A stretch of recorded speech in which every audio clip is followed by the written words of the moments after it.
Hey everyone, it's Tuesday, and if you haven't already seen my video about the Stevenage Half Marathon, this is the Tuesday after the Stevenage Half Marathon. Blah, blah. The point of mentioning the Stevenage Half Marathon is, boy, the motivation from being part of that event and seeing runners cross the line in 1 hour and 11 minutes, all the way through to people crossing the line in over 3.5 hours. The determination, the focus, the drive, the motivation and everything from all of those people to perform at the top of their game, whether you're a 3 hour, 3.5 hour, 4 hour runner or someone that's elite and going 1 hour and 11 minutes, it's amazing. So regardless of the weather being rubbish today, I'm motivated to get out here and keep my training going. Hope you are too.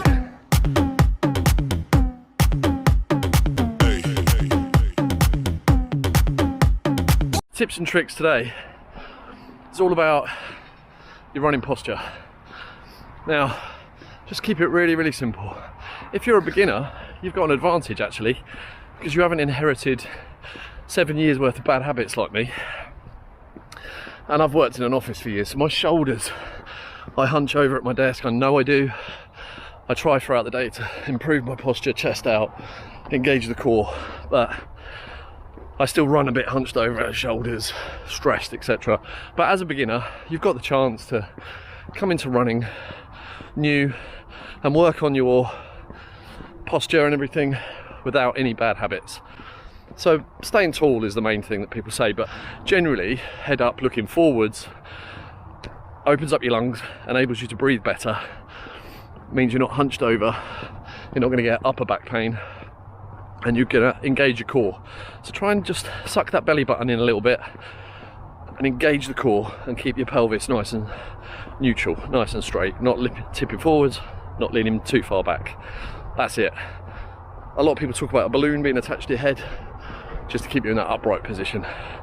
Just work on that as you're into your half an hour session.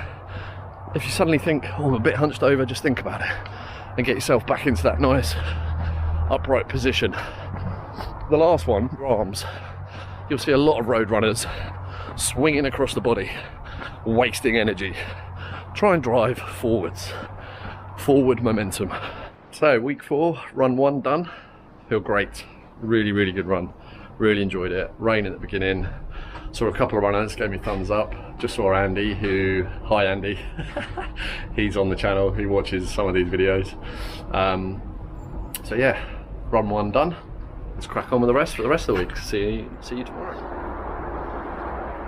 Hello everyone and welcome back. Today's day 2 of week 4.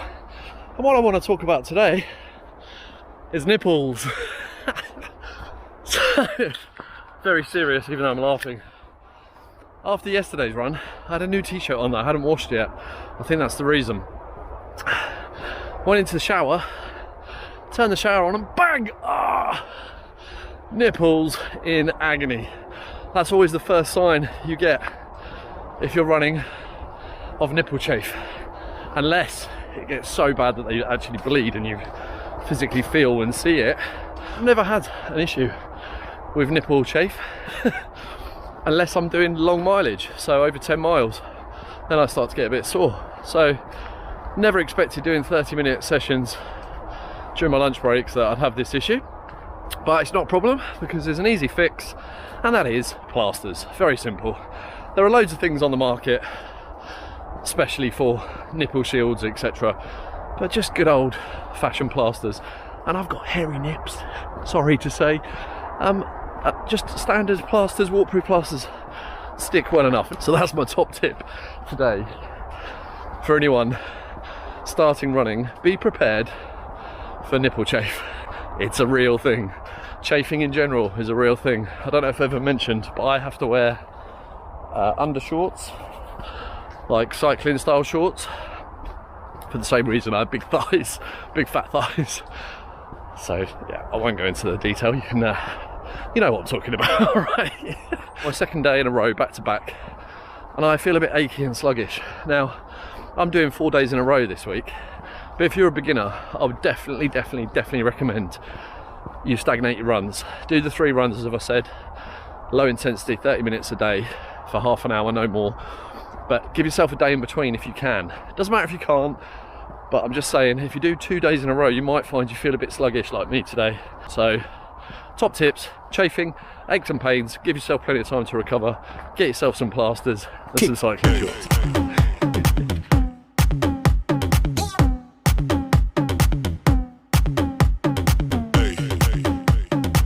I'm not always running on the canal, as you'll see anyway. Yesterday I was out on the streets. I'm alternating routes now to stop that boredom factor. That's tip number 3 today. Boredom factor, doing the same route, especially if you're doing an out and back. If you do that every day for weeks on end, it can get pretty tedious. So try and mix up your routes if you can. I like this route though, even out and back on it, because it's just so peaceful and tranquil. The water looks amazing. When I'm sweaty and hot, I always think about jumping in, but it's gonna be freezing, isn't it? Probably not a good idea. So that's run number 2 finished. The plasters survived. I've got to tell you, my nips are killing me.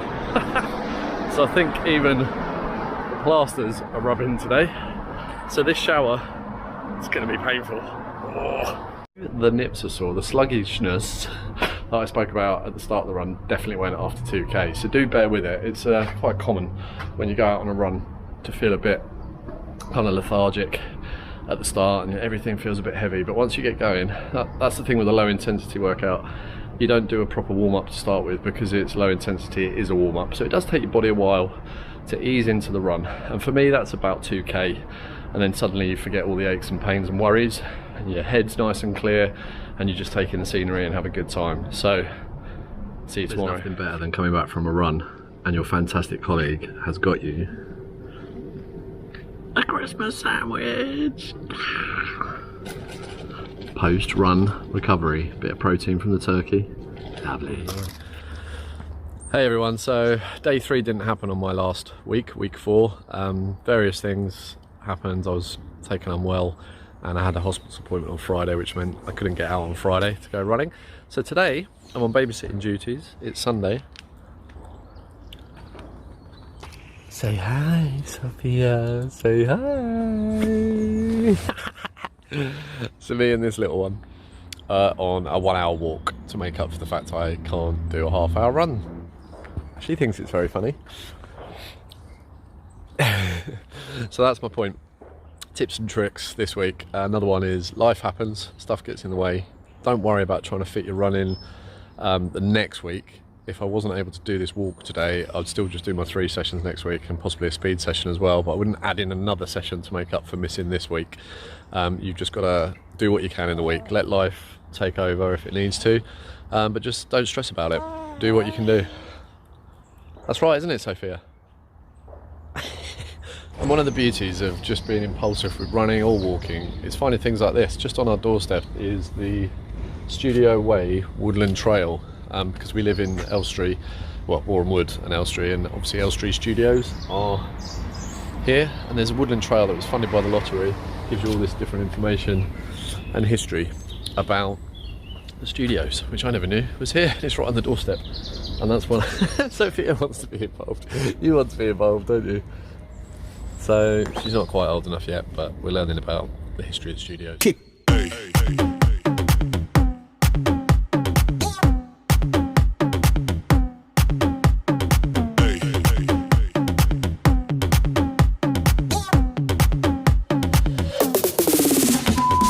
I forgot to say that although the nips are definitely sore, that